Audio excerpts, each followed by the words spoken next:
कल यानी कि 1 दिसंबर को फाइनली इतने लंबे इंतजार के बाद सलार का ट्रेलर रिलीज होने वाला है। लेकिन अभी भी कई लोगों के दिमाग में कंफ्यूजन है सलार मूवी को लेकर। कंफ्यूजन जैसे कि क्या सलार मूवी प्रशांत नील की ही पहली मूवी उग्रम से कॉपी की गई है, और क्या सलार मूवी केजीएफ से कनेक्टेड है या नहीं, हमें इसमें रॉकी भाई का कैमियो देखने को मिलेगा या नहीं। भाई इसको लेकर तो बहुत ज़्यादा डिसअपॉइंट करने वाली न्यूज़ है। लेकिन फिर भी यार आओ इसको डिटेल में समझते हैं कि आखिर चल क्या रहा है सलार मूवी के साथ। जब से सलार मूवी को अनाउंस किया गया इसको लेकर प्रॉब्लम्स खत्म ही नहीं हो रही है। पहले तो इसको 2-3 बार पोस्टपोन करना पड़ा, क्योंकि जब फाइनल प्रोडक्ट निकल कर आया था शूटिंग के बाद वो प्रशांत नील को ज़्यादा पसंद नहीं आया, इसलिए उन्होंने कुछ सीन्स की शूटिंग फिर से की है। ये जो हुआ ना, इसको लेकर सलार की हाइप में थोड़ी गिरावट तो हुई है, लेकिन अभी जो प्रशांत नील ने धमाका किया है उसको लेकर तो सलार मूवी की हाइप बिल्कुल ही नीचे गिरने वाली है। अब तक तो तुम्हें पता चल ही गया होगा पिंक विला के थ्रू कि प्रशांत नील ने अपने इंटरव्यू में कंफर्म कर दिया सलार मूवी किसी भी तरह से केजीएफ का पार्ट नहीं होने वाली है। केजीएफ एक अलग मूवी फ्रेंचाइज है और ये एक अलग मूवी फ्रेंचाइज होने वाली है। अब ये प्रशांत नील का मूवी को प्रमोट करने का कोई नया तरीका है या फिर ये सच भी हो सकता है, बिल्कुल वैसा ही जैसा कि लोकेश कनगराज ने किया लियो मूवी के साथ। एंड तक लोकेश कनगराज ने अपने दिए सारे इंटरव्यूज में एक भी बार कंफर्म नहीं किया कि लियो मूवी एलसीयू का पार्ट होने वाली है। तब लियो मूवी की हाइप थोड़ी गिर गई थी। ऑफकोर्स थलापति विजय और लोकेश कनगराज के डायरेक्शन की वजह से साउथ में और ओवरसीज में इस मूवी की जबरदस्त हाइप थी, लेकिन फिर भी कई सारे फैंस इस मूवी का एलसीयू के साथ कनेक्शन एक्सपेक्ट कर रहे थे।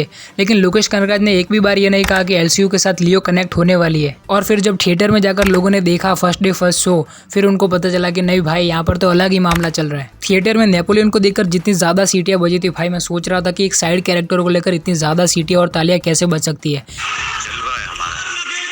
जलवा तो है भाई लोकेश कनगराज का। तो अब क्या जैसे लोकेश कनगराज ने लियो मूवी के साथ किया, क्या बिल्कुल वैसा ही प्रशांत नील अपनी सलार मूवी के साथ कर रहे हैं? क्योंकि भाई फैंस पागल है सलार मूवी को केजीएफ से कनेक्टेड देखने के लिए। वो तो सपने सजाए बैठे हैं कि रॉकी भाई का कैमियो होगा सलार मूवी में। लेकिन अब प्रशांत नील ऐसा करेंगे तो कैसे चलेगा? क्योंकि जब से सलार मूवी को अनाउंस किया है उसके पूजा इवेंट में भी यश को देखा गया था, और जब सलार मूवी की कास्टिंग को अनाउंस किया गया तब तो भाई हमें कुछ हद तक कंफर्मेशन मिल गया था कि सलार और केजीएफ को कनेक्ट करवाने के लिए जो हम सब ने थियरी बनाई थी कि केजीएफ मूवी में हमें जो फरहान की बॉडी नहीं दिखाई गई वही आगे जाकर सलार बनेगा। मानते भी कैसे नहीं यार, क्योंकि सलार मूवी में सलार की माँ का रोल वही एक्ट्रेस निभाने वाली थी जिन्होंने कि केजीएफ चैप्टर 2 में फरहान की माँ का रोल निभाया था। अब इतनी तगड़ी हिंट मिलने के बाद तो सभी फैंस की एक्सपेक्टेशन पहुंच चुकी थी आसमान तक, लेकिन अभी तक भी सलार मूवी के मेकर्स को लेकर थोड़ा सा भी कंफर्मेशन नहीं आया था कि सलार मूवी केजीएफ के साथ कनेक्टेड होने वाली है। लेकिन अब जो प्रशांत नील ने धमाका किया है कि केजीएफ और सलार का कोई कनेक्शन नहीं होने वाला है, सलार एक स्टैंड अलोन मूवी होने वाली है। अब उनकी बात सुनने जाए तो वो भी ठीक ही लगता है, क्योंकि अब जब डायरेक्टर प्रशांत नील ने कह ही दिया है कि सलार मूवी और केजीएफ का कोई कनेक्शन नहीं होने वाला है, हम सलार मूवी को एक स्टैंड अलोन मूवी की तरह बनाया है, तो फिर अब ज्यादा एक्सपेक्टेशन लगाने से कोई ज्यादा फायदा है नहीं। हम सब सलार मूवी को प्रशांत नील के डायरेक्शन और अपने प्रभास अन्ना के लिए तो देखने जा ही सकते हैं ना। अब हम सब सलार मूवी को लो एक्सपेक्टेशन के साथ देखने जाएंगे और स्टैंड अलोन मूवी के तौर पर सलार मूवी अच्छी निकल गई तो फिर अपना ही फायदा है ना। अब मेरे बोलने का तरीका थोड़ा कैजुअल है, संभाल लेना, लेकिन फिर भी इमोशन पे ध्यान दो, भाषा पे नहीं। अब ये जान लो कि प्रशांत नील ने एग्जैक्टली कहा क्या है। प्रशांत नील की हिम्मत की तो दाद देनी पड़ेगी, क्योंकि कोई भी मूवी का डायरेक्टर ऐसा नहीं करता। अपनी मूवी की हाइप गिराना कौन चाहेगा यार। लेकिन फिर भी प्रशांत नील ने हिम्मत कर कहा कि सलार मूवी केजीएफ के साथ कनेक्टेड नहीं होने वाली है, क्योंकि अगर लोगों को थिएटर में जाकर ये सारी बातें पता चलती तो फिर सलार मूवी की हाइप अपने आप ही गिर जाती। अब किसी भी मूवी को लॉन्ग टाइम तक रन करना है बॉक्स ऑफिस पर तो उसके फर्स्ट डे का वर्ड ऑफ माउथ अच्छा आना चाहिए। अब प्रशांत नील नहीं चाहते थे कि ये बुरा हो, इसलिए उन्होंने पहले ये सारी बातें क्लियर कर दी। और उन्होंने आगे ये कहा कि सलार मूवी की स्टोरी उन्होंने बहुत पहले ही लिख ली थी, यानी कि केजीएफ और केजीएफ चैप्टर 2 बनाने से पहले। अब कुछ लोग ये भी कह रहे हैं कि सलार मूवी उनकी पहली मूवी उग्रम का रीमेक है, तो मैं उनको क्लियर करना चाहूँगा कि भाई सलार मूवी उग्रम का रीमेक नहीं है, बस उसका प्लॉट सेम होने वाला है।